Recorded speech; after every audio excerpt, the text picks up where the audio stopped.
Hermanos, creo que de alguna manera cada uno de los que está en este lugar en algún momento ha escuchado o ha visto o sabe de los personajes que salen en las películas, conocidos como superhéroes.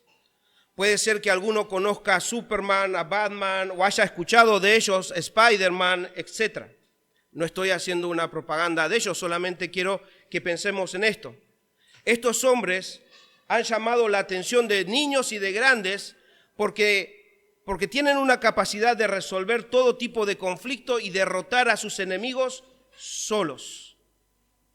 La primera vez, en lo personal, la primera vez que vi la película de Superman en el cine, no sé a cuántos niños les pasa, solamente a mí, yo salí del cine con la mano así por la calle corriendo pensando que yo podía ser Superman. Y no es un cuento inventado, lo hacía. Dios es testigo que yo salí del cine impactado por lo que vi y iba por la calle de esta manera.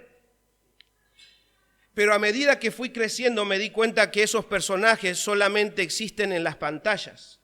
Y cuando supe que el actor de Superman había tenido un accidente y había quedado en sillas de ruedas, pensé, no hay tal cosa como superhombres. Porque evidentemente ese personaje que para mí era como wow, ahora simplemente era un simple hombre que estaba en silla de ruedas.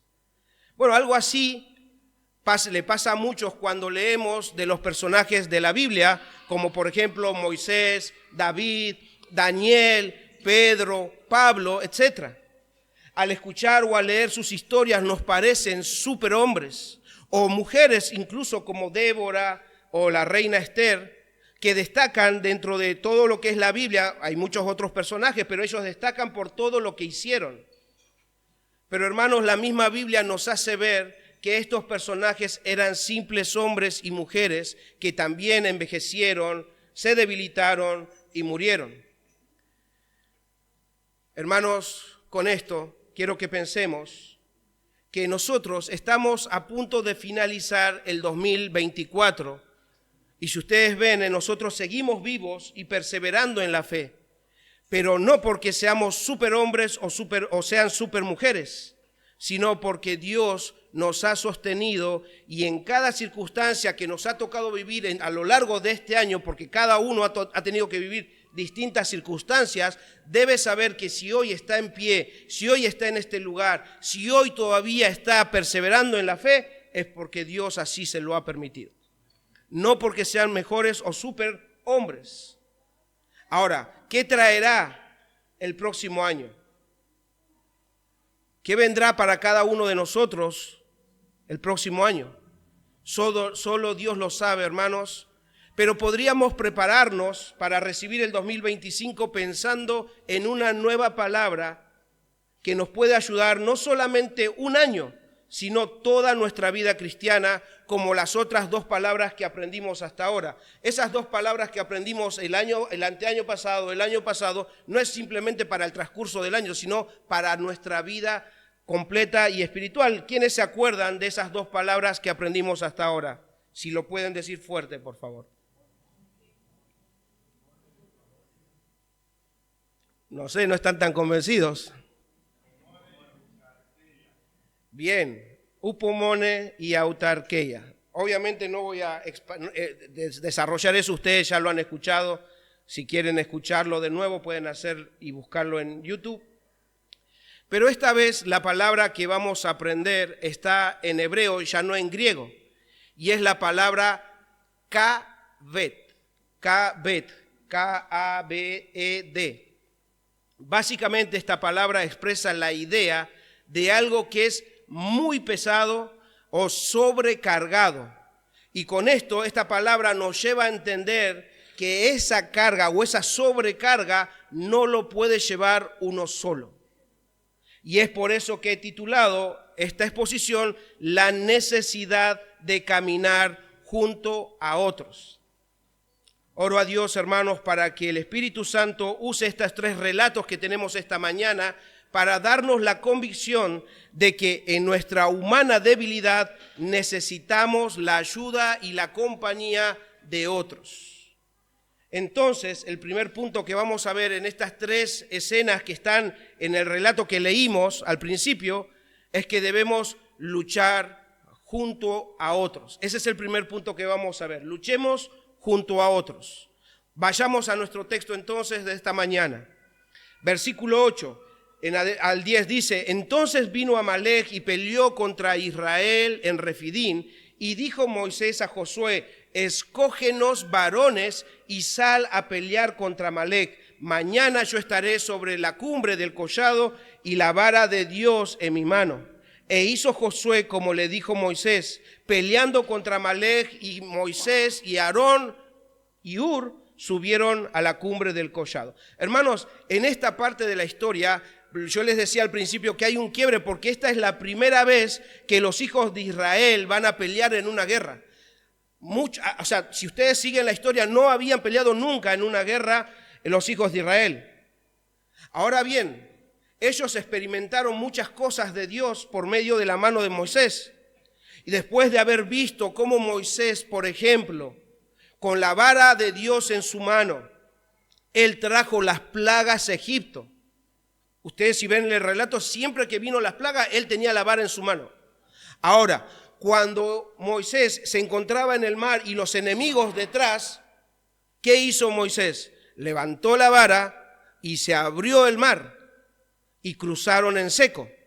Del otro lado, ¿qué hizo Moisés? De la misma forma levantó la vara y los enemigos fueron derrotados. Faraón y los egipcios fueron derrotados porque Moisés tenía en la mano la vara de Dios. Y entonces, acostumbrados a eso, cualquiera podría pensar que en estas circunstancias que estaban ahora Moisés y el pueblo de Israel, Moisés levanta la mano con la vara de Dios y resuelve este conflicto.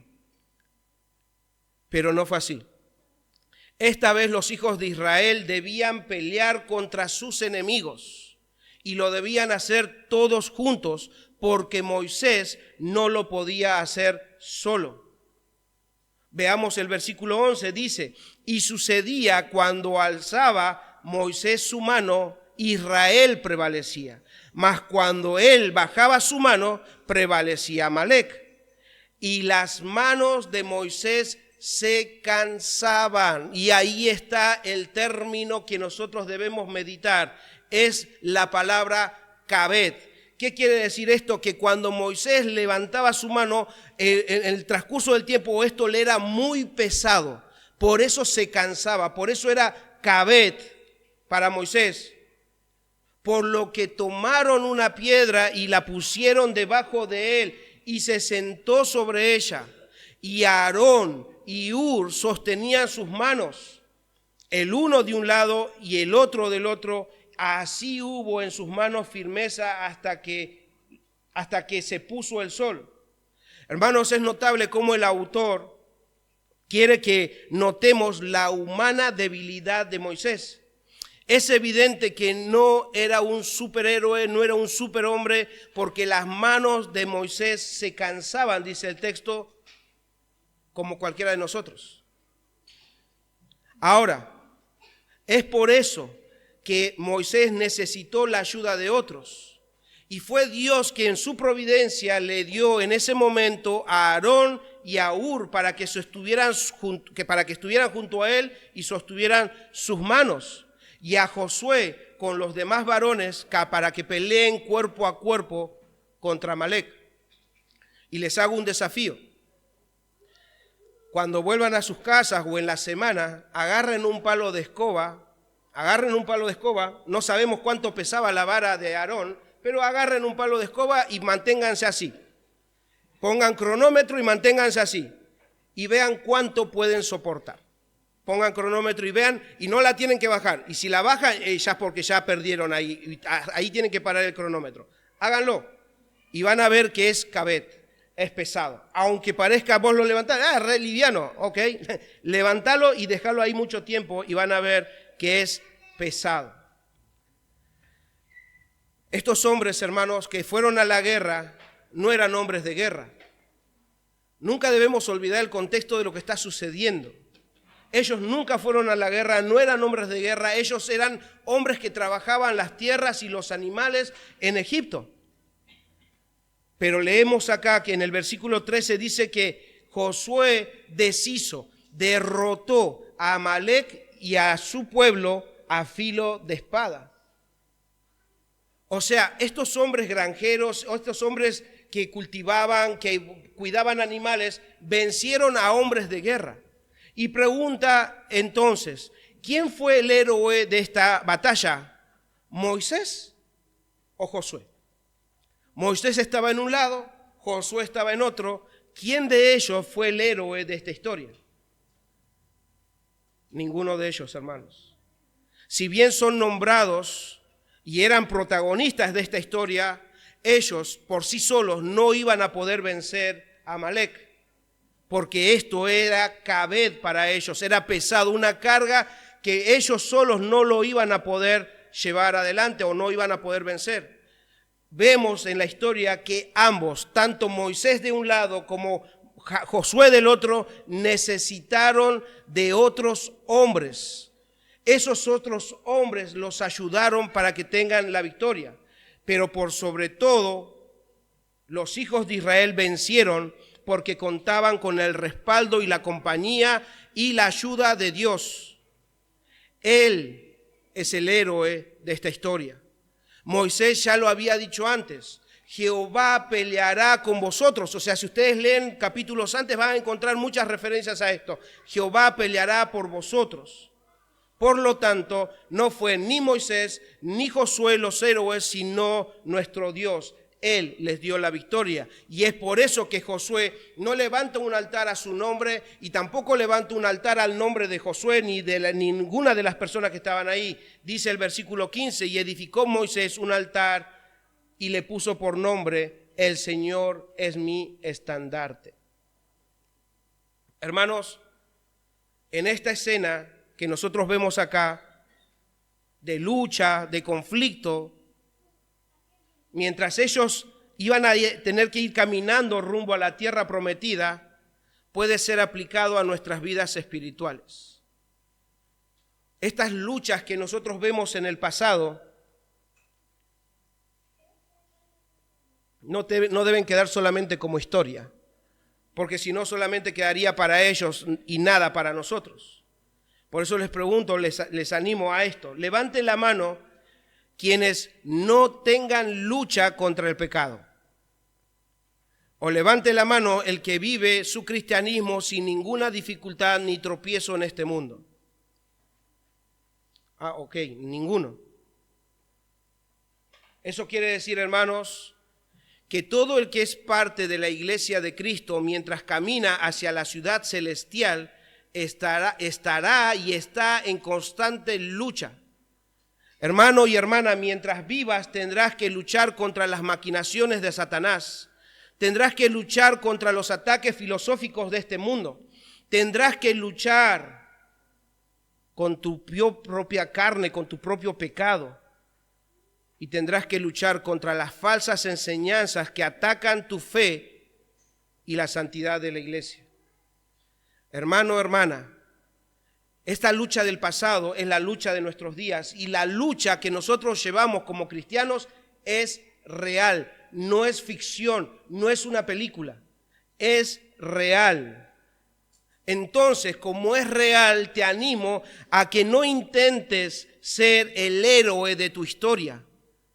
No intentes ser el héroe de tu historia, hermano, porque no eres un superhombre y hermanas, no son la mujer maravilla, no lo son. Si realmente entiendes, hermano o hermana, tu humana debilidad, sabrás que esta lucha es cabed. La lucha contra tu propia carne, la lucha contra el mundo, la lucha contra las maquinaciones de Satanás es cabed, es pesado, muy pesado para pelear solo o sola. Por eso debes luchar junto a tus hermanos. Esto lo entendía también el apóstol Pablo.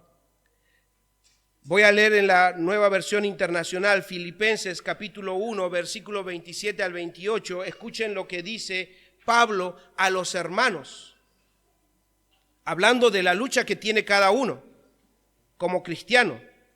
Y les está hablando a una iglesia, a la iglesia de Filipos. Dice el versículo 27, pase lo que pase, compórtense de una manera digna del evangelio de Cristo.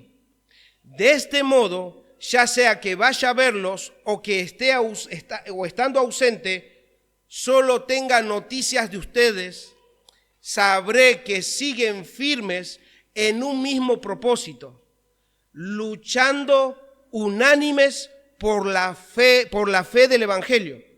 O sea que ahí nos muestra Pablo que los cristianos, así como ellos luchaban contra los enemigos, también los cristianos tienen que luchar solos, unánimes, juntos, estando de acuerdo en un mismo sentir por la fe del evangelio. Y sigue diciendo el versículo 28, y sin temor alguno a sus adversarios. Se dan cuenta que sí hay adversarios, lo cual es para ellos señal de destrucción. Para ustedes, en cambio, es señal de salvación, y esto proviene de Dios, porque a ustedes se les ha concedido no solo que crean en Cristo, sino también sufrir por Él.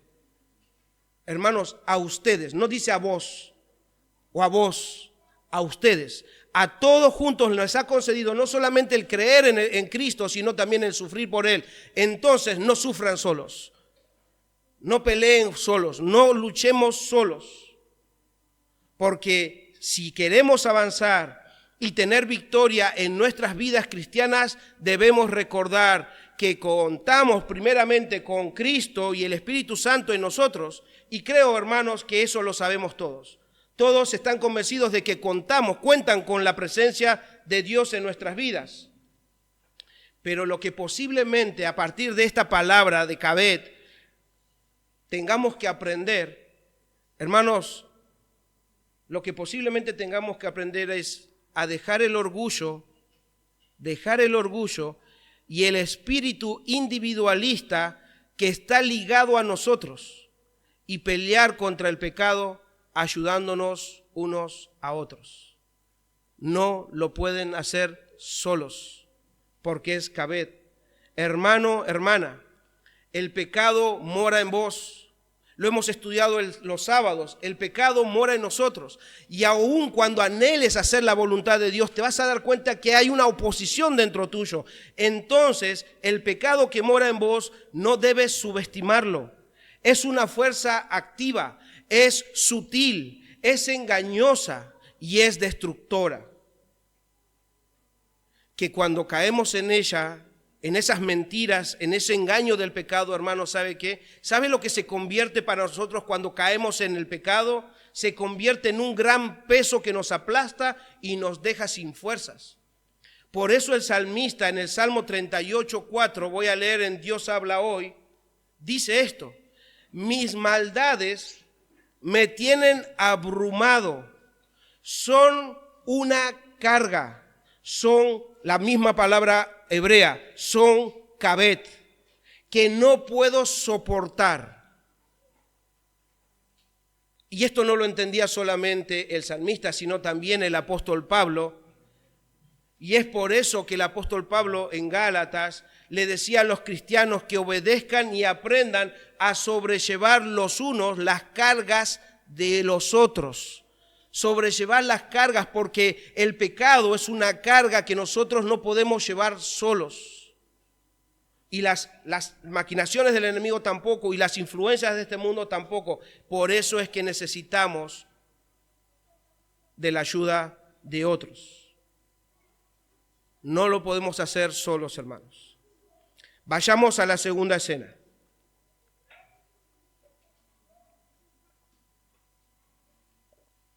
Moisés, como siervo del Señor, debía guiar a los hijos de Israel a la tierra prometida.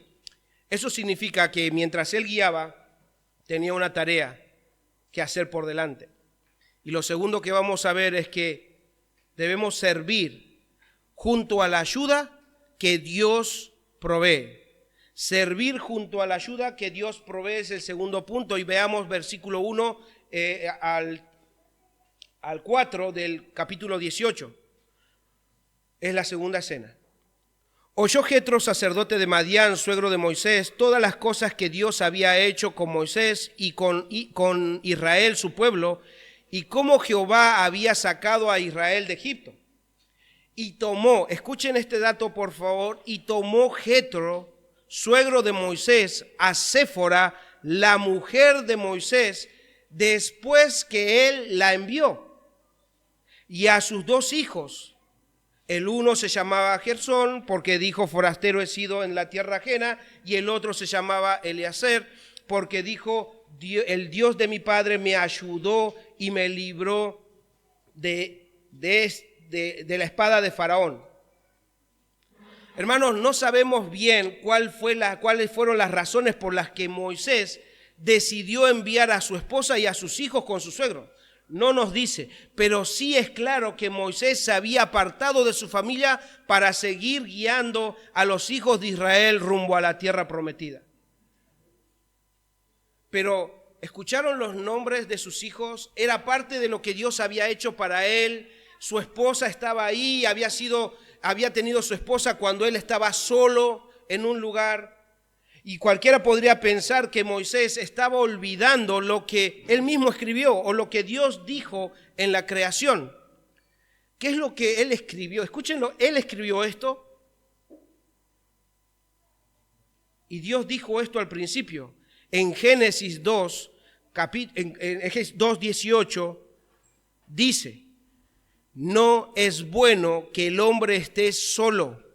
Le haré ayuda idónea para él. Eso lo dijo en el principio porque Adán estaba solo. Y Dios dice, no es bueno que esté solo. Le tengo que hacer una ayuda. ¿Por qué? Porque él no puede solo.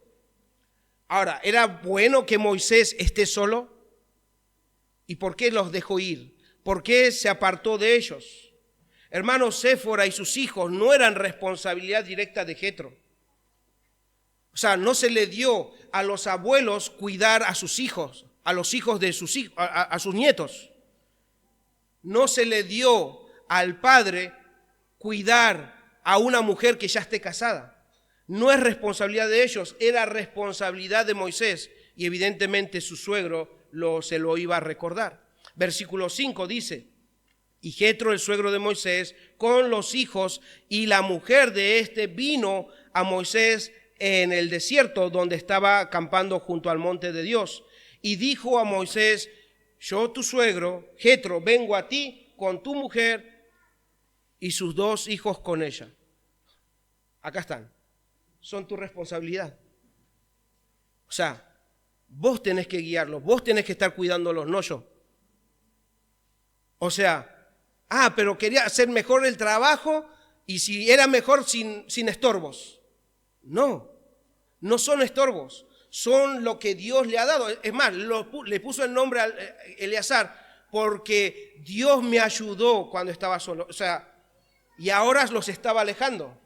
No, debía estar con ella. Y entonces Jetro le dice, yo te traje a tu esposa, tu responsabilidad, y traje a tus hijos, que son tu responsabilidad. ¿Y por qué hizo esto? Porque Moisés, hermanos, no era un superhombre,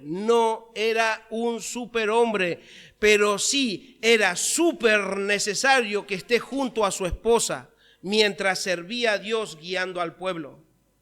Como dice Eclesiastés, mejor son 2. ¿No lo saben?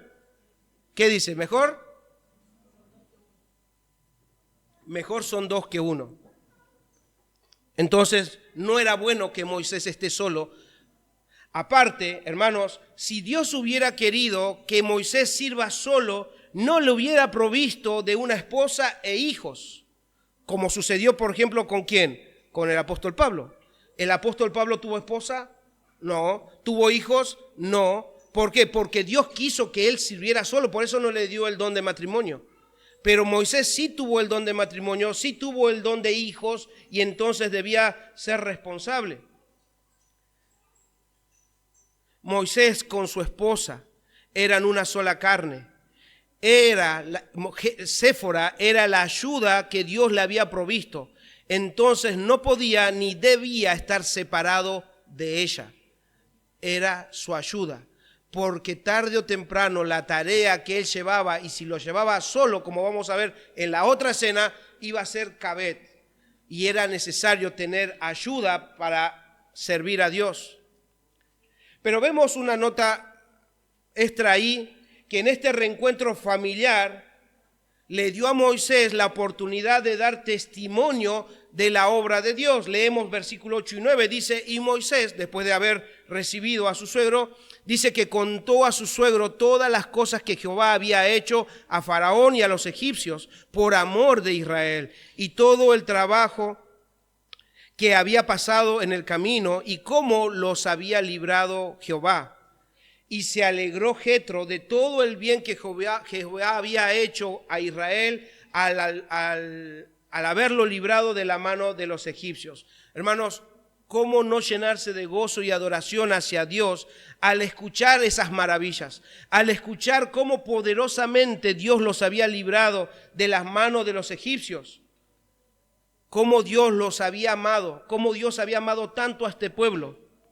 De tal manera que Jetro bendijo a Jehová, y vemos en esa historia que hicieron sacrificios y comieron y adoraron juntos, junto a otras personas más.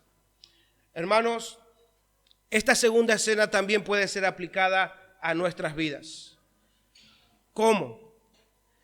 Cuando Jesús en su ministerio, cuando Él estuvo en la tierra, dijo estas palabras: yo edificaré mi iglesia. Y cuando Él dice estas palabras, yo edificaré mi iglesia, no se está refiriendo a 4 paredes, sino que Él iba a edificar su iglesia con personas.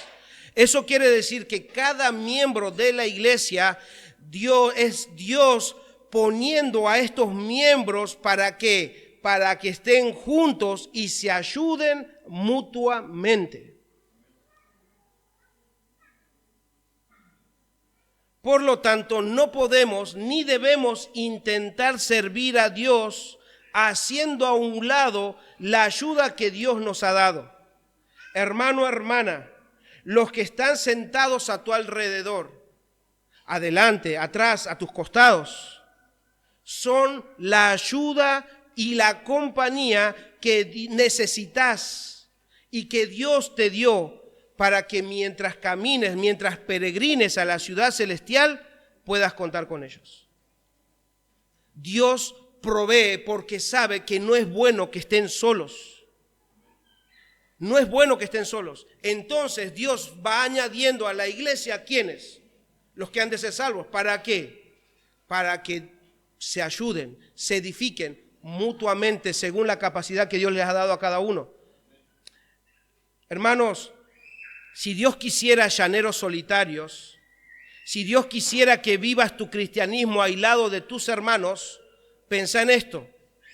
Dios no hubiese diseñado la iglesia, Jesús no hubiese dicho yo edificaré mi iglesia, por ejemplo, como un cuerpo, como una familia, como un rebaño, como una vid. O sea, ustedes vean las metáforas y todas esas metáforas involucran gente, no uno, muchos. Entonces, si en el diseño de Dios, Dios definió hacer la iglesia para que juntos puedan ayudarse mutuamente, entonces nosotros debemos entender que eso es importante para cada uno de nosotros. Pero más allá de eso, entiendo también que cualquiera de nosotros nos gustaría que nuestros familiares de sangre estuvieran en el camino. Padres, cónyuges, hijos, etc. Pero no sabemos si eso va a suceder, hermanos. Oramos y anhelamos que eso suceda. Entonces, mientras anhelamos y oramos para que nuestros familiares de sangre se conviertan, no debemos perder de vista lo que ya tenemos y lo que ya somos. Hermanos, mientras eso suceda, que está solamente en las manos del Señor, lo que sí sabemos es que Dios ya nos dio una familia en Cristo Jesús. Por eso es que debemos aprender a ver a nuestro alrededor, a nuestros hermanos, no solamente acostumbrarnos a decir hermano, hermana o hermanos, realmente a verlos como familia, realmente a verlos como parte nuestra.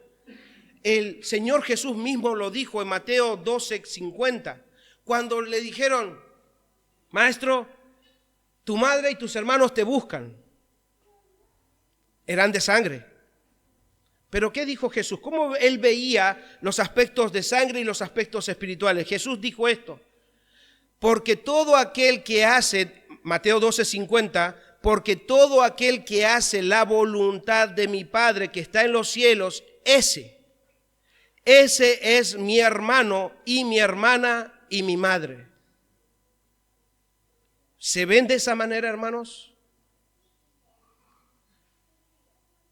Dios nos ayude a hacerlo, porque esa es una realidad espiritual que va más allá si me siento bien con uno o en otro. Son mis hermanos, no porque lo diga yo, sino porque Cristo murió por ellos y Él nos hizo hermanos del mismo Jesús y tenemos el mismo Padre. Y si tenemos el mismo Padre, entonces el que está al lado tuyo es tu hermano y es tu hermana, porque ustedes ambos y entre todos nos esforzamos ¿en qué? En hacer la voluntad del Padre que está en los cielos. Por tanto, somos familia. Dios te dio hermanos y hermanas, porque sabe que no eres un superhombre o no eres una supermujer. Necesitas de su ayuda. Por tanto, no debes salir de tu boca, hermano y hermana, ni siquiera debes tener la actitud de desprecio de tal manera que pienses o hables o tengas la actitud de que no necesitas de tus hermanos. Porque eso es ir en contra de lo que Dios ha diseñado. No deben tener ni hablar de esa manera. No, yo no necesito a mis hermanos, yo puedo hacerlo solo. Eso es en contra de Dios. Porque el apóstol Pablo mismo dijo en 1 Corintios capítulo 12, versículos 21 al 22, ni el ojo, hablando del cuerpo humano, ni el ojo puede decir a la mano, no te necesito, ni tampoco la cabeza a los pies, no tengo necesidad de vosotros. Antes bien, los miembros del cuerpo que parecen más débiles son los más necesarios. O sea, no debe salir de nuestra boca. Y si en algún momento tengo esos pensamientos de decir, no, yo puedo solo, debo luchar. ¿Por qué? Porque necesito aún al más débil de mi iglesia. Lo necesito, porque Dios lo ha puesto ahí para hacer mi ayuda. Él nos proveyó ayuda, hermanos, para no andar solos. Pero también debemos ser conscientes en esto, hermanos, porque el pecado que mora en nosotros, deben ser sinceros con ustedes mismos, porque mientras yo estudiaba esto, también escudriñé mi corazón. Hermanos, si somos sinceros, vamos a poder estar de acuerdo en esto. A la carne, a nuestra carne, a tu carne, le gusta más la idea de independencia que de dependencia. Le gusta más la idea de ser independiente que tener que estar dependiendo de otros. A tu carne, tu pecado dice eso. Pero ¿qué dice Dios? Dios nos dice que necesitas ayuda. Y que si entendés que necesitas ayuda, quiere decir que busques ayuda. El que necesita ayuda dice ayuda, necesito ayuda. Y te dejes ayudar. Es difícil. El orgullo no nos deja. Ese espíritu individualista, ese espíritu independiente y no dependiente de los unos a los otros, se opone, hermanos. Pero debes saber que tus hermanos, aún en sus limitaciones, no siendo adivinos de que estés necesitando ayuda, por eso debes pedir ayuda, no son adivinos. No tenemos la forma de nosotros saber cuándo ustedes necesitan ayuda. Deben buscar la ayuda de sus hermanos, porque aún en sus limitaciones Dios los ha puesto ¿para qué? Para que te ayuden. Y no solamente eso, hermanos, porque no son los únicos que necesitan ayuda. ¿Saben qué? A los que están a tu alrededor. ¿Qué pasa? Que cuando nos centramos en nosotros mismos, necesito ayuda, y nadie me ayuda, olvidás que tu hermano también necesita ayuda. Recibimos y ayudamos. Nos ayudamos mutuamente, no solos. Que Dios nos ayude a luchar con esos pensamientos, hermanos. Por otro lado, como decía en esa nota, que Moisés tuvo la oportunidad de anunciar o de proclamar lo que Dios había hecho, nosotros también necesitamos de mucha ayuda para contar las maravillas de nuestro Dios, esa obra de salvación y de perdón de pecados como lo hizo Moisés. ¿Por qué necesitamos ayuda? ¿Por qué Jesús dijo, oren al Padre? ¿Por qué? Porque la mies es mucha y los obreros son pocos. Necesitamos ayuda, nos necesitamos los unos a los otros. ¿Por qué? Porque somos nosotros, son ustedes, hermanos, que han experimentado el perdón de sus pecados. Por tanto, mientras caminamos hacia nuestra ciudadanía eterna, Dios nos va a dar oportunidades y debemos ser intencionales en contar a otros la maravillosa obra de nuestro Señor Jesucristo y así poder ver más personas que vienen a Él en arrepentimiento y fe. Y obviamente, aprovechando esta oportunidad, también quiero hablarle a niños, a jóvenes y a grandes que están en esta mañana sin Cristo. Amigo, amiga, debes saber esto. Si nosotros no somos superhombres, ni las mujeres supermujeres, ni los personajes de la Biblia lo eran, debes saber que vos, niño, joven, grande, no eres superhombre y no eres supermujer. Eso significa que no puedes librarte de tu pecado solo o sola. No podés salvarte solo o sola. Necesitas ayuda. ¿Y saben qué? Yo no los puedo ayudar. El que está al lado de ustedes no los puede ayudar. Sus padres no los pueden ayudar. Sus cónyuges no los pueden ayudar. El único que puede ayudarles es Cristo. Solo Cristo puede hacerlo. ¿Y cómo lo hace? Cuando reconozcas tu pecado y busques la ayuda de Dios. Arrepentite de tu pecado y poné tu confianza en aquel que cargó tu pecado en esa cruz. Él puede salvarte, Él puede limpiarte de tus pecados. Vos no lo podés hacer solo o sola. Te aseguro que Él puede hacerlo porque lo ha hecho también con nosotros. No son superhombres, aunque salgan o aunque crean que lo son, porque muchas veces nos engañamos y decimos, no, yo puedo la vida, yo la puedo llevar solo, sola, pero sin embargo no es así.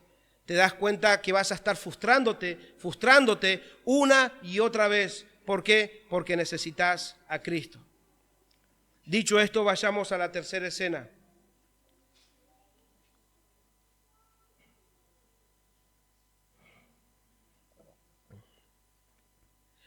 Todos nosotros sabemos que cuando se dio el éxodo y los hijos de Israel salieron de Egipto, eran muchos. Ellos se habían multiplicado, eran muchos y entendemos que donde hay mucha gente surgen diferentes conflictos y obviamente también la necesidad de que esos conflictos se resuelvan. Y el tercer punto que vamos a ver es guiar al pueblo con la ayuda de otros. Versículo 13. Aconteció que al día siguiente se sentó Moisés a juzgar al pueblo y el pueblo estuvo delante de Moisés desde la mañana. Esa palabra desde la mañana en el original es desde el amanecer hasta la tarde, que en el original es hasta el anochecer. Desde el alba, desde el amanecer hasta el anochecer. Y hermanos, los que han trabajado alguna vez haciendo horas extras, porque la jornada normal son 8 horas, pero cualquiera que haya hecho horas extras y hayan cubierto 12, 14, 16 horas trabajando, sabe muy bien que ese ritmo de trabajo es inhumano e insostenible a largo plazo. Puede ser que lo hagas una vez, puede ser que lo hagas 2 veces, puede ser que lo hagas una semana capaz, pero sabes que cuando llegó la semana estás muerto. Pero no solamente lo sentís en el cansancio físico, a veces no se dan cuenta y no nos damos cuenta de que están descuidando su familia y están descuidando su salud. Y eso no solamente implica a aquellos que trabajan en relación de dependencia, sino también implica a los que trabajan para Dios, como lo estaba haciendo Moisés. Moisés estaba tan ocupado aconsejando y resolviendo los conflictos de los hijos de Israel que él mismo no se dio cuenta del riesgo que corría él y el pueblo. Veamos el versículo 17 y 18 que dice, entonces, o sea, no se dio cuenta él. Entonces el suegro de Moisés le dijo, no está bien lo que haces. Desfallecerás del todo tú y también este pueblo que está contigo.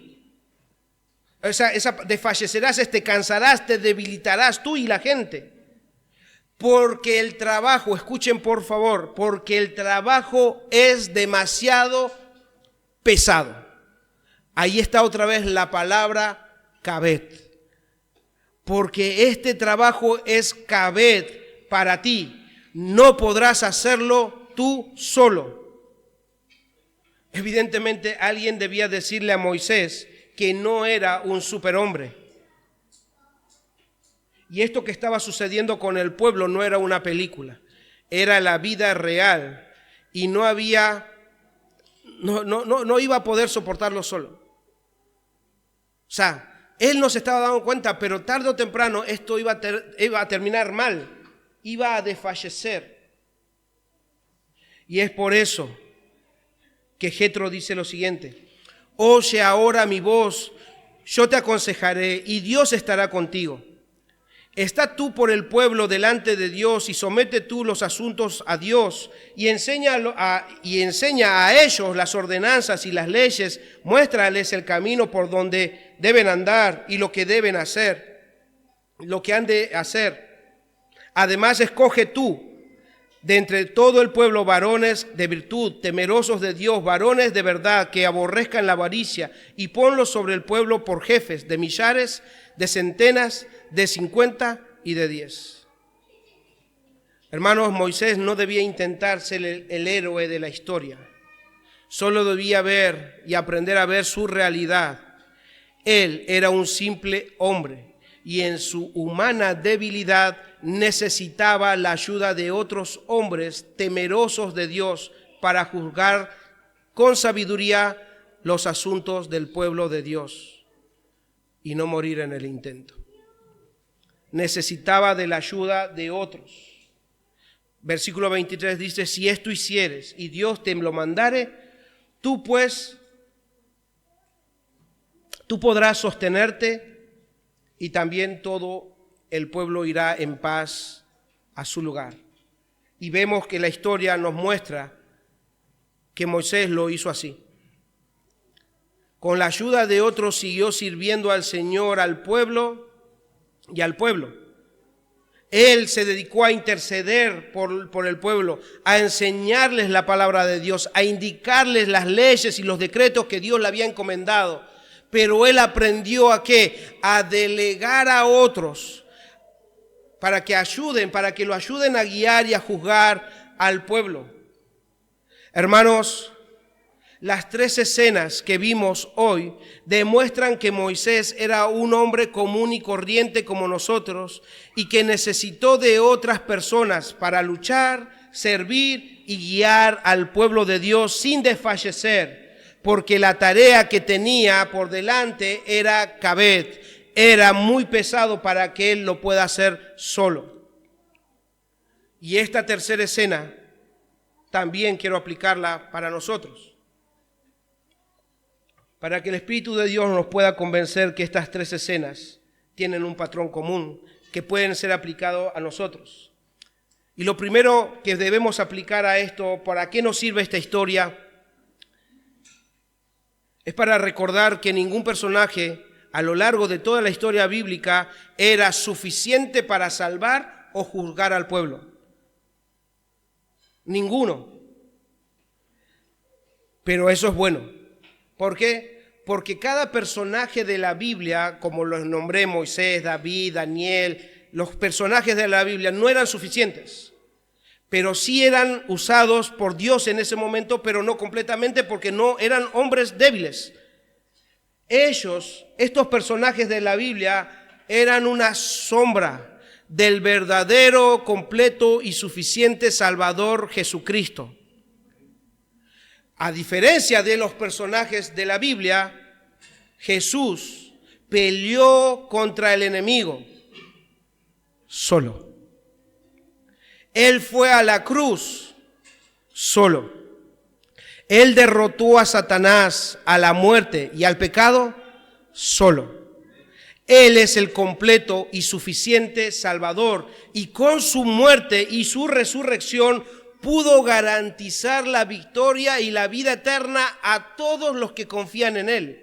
Por eso en 1 Corintios capítulo 15, versículos 55 al 56, dice el apóstol Pablo: ¿dónde está, oh muerte, tu aguijón? ¿Dónde, oh sepulcro, tu victoria? Ya que el aguijón de la muerte es el pecado, y el poder del pecado la ley, mas gracias sean dadas a Dios, hermanos, que nos da la victoria. ¿Quién nos da la victoria? Dios. ¿Quién es el héroe de nuestra historia? Dios, por medio de nuestro Señor Jesucristo.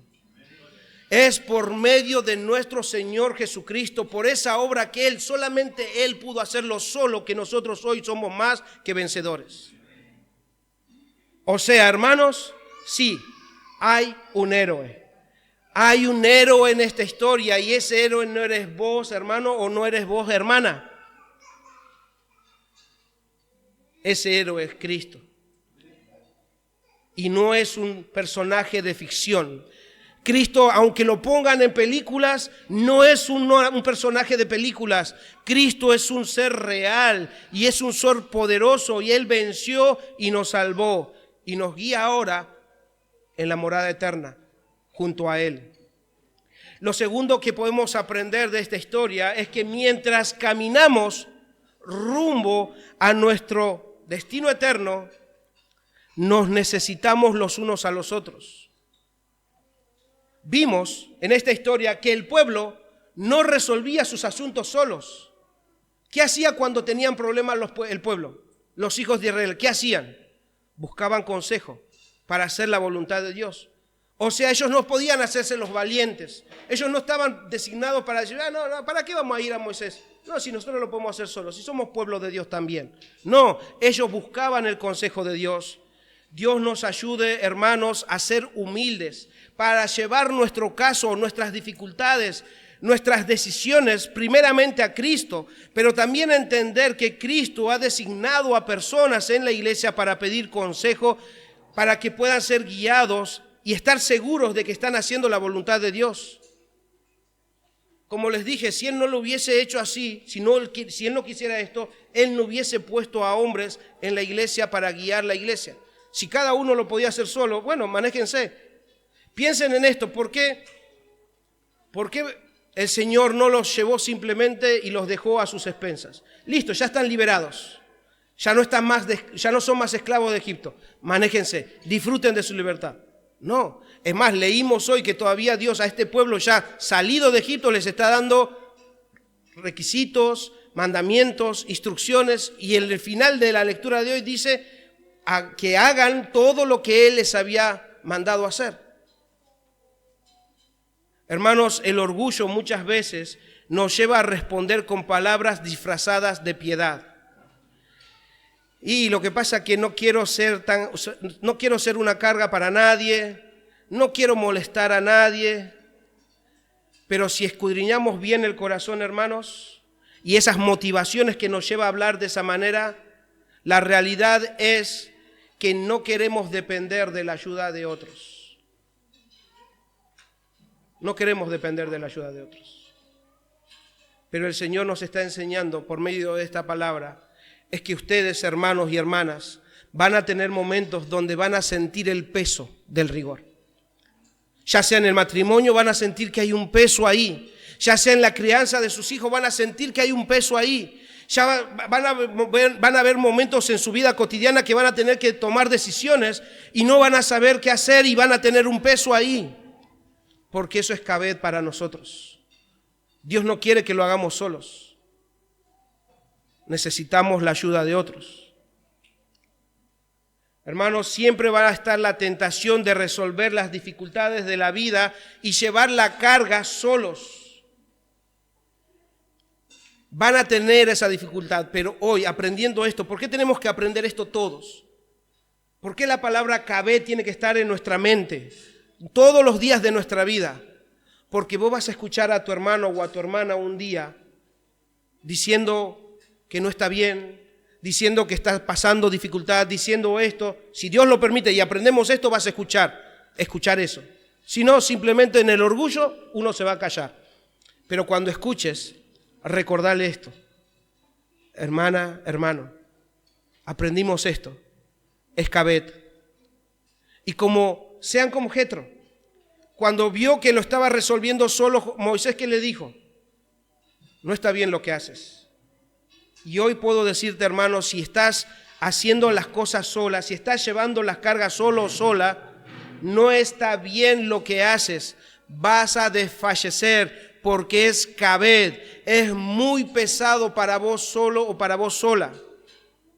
Por último, hermanos,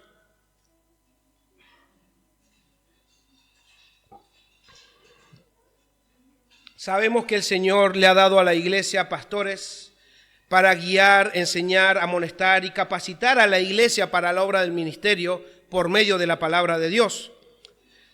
Pero los pastores no son superhombres y no lo pueden hacer solos. Aunque hayan 10 pastores acá, no lo pueden hacer solos. No lo pueden hacer solos. Por eso incluso el apóstol Pablo le dijo a Timoteo, porque sabía que él no podía, Timoteo no iba a poder hacerlo solo. Es más, si él desfallecía intentando hacerlo solo, no iba a poder seguir la sana doctrina en ese lugar, porque falsos estaban habiendo. Y entonces era urgente de que no solamente lo haga solo, sino que pueda buscar a otros hombres. Por eso en 2 a Timoteo capítulo 2 versículo 1 y 2 dice: tú pues, hijo mío, esfuérzate en la gracia que es en Cristo Jesús. Lo que has oído de mí ante muchos testigos, esto encarga a hombres fieles que sean idóneos para enseñar también a otros. ¿Se dan cuenta cómo en el Antiguo Testamento, cuando le da el consejo a Moisés, no le dice busca a cualquier hombre, sino a hombres temerosos, a hombres de virtud? Y ahora dice que busca hombres para enseñar, que sean capaces, hombres fieles, que sean idóneos para enseñar también a otros. Hermanos, Dios me ayuda a encontrar entre ustedes a hombres fieles, a hombres de virtud, a hombres temerosos de Dios, para que a estos hombres que aman al Señor y a su iglesia, para que junto a ellos podamos seguir proclamando el Evangelio y enseñando la sana doctrina, no solamente en esta ciudad, sino también en Trelew o donde el Señor nos lleve. Que el Señor guía a esta iglesia. Iglesia Cristiana de la Gracia, meditemos en esta palabra. Piensen en Kaved. Piensen, mediten en el significado de Kaved. Y el Espíritu Santo nos dé la convicción de que Dios no escogió a superhombres o a supermujeres, sino lo débil del mundo escogió Dios. Y si esto es así, y si es así que lo entiendes, hermano y hermana, entonces a partir del 2025, que ya está a la vuelta de la esquina, a partir del 2025 no camines solo, sino junto a otros. No luches solo, no luchemos solos, sino junto a otros. No llevemos la carga solos, sino con la ayuda que Dios nos dio. No sirvamos al Señor solos, sino junto a otros. Hermano, hermana, debes convencerte que no lo podés hacer solo o sola. Es Kaved. Debes buscar la ayuda y ayudar a tus hermanos para no desfallecer. Hermanos, si queremos glorificar a Dios, si queremos exaltar a nuestro Dios, debemos seguir su consejo, debemos someternos a sus diseños y debemos juntos, hermanos, no solos, juntos, someternos a la palabra de Dios. Que Dios enseñe a su iglesia y que nos sostenga, así como lo ha hecho hasta el día de hoy.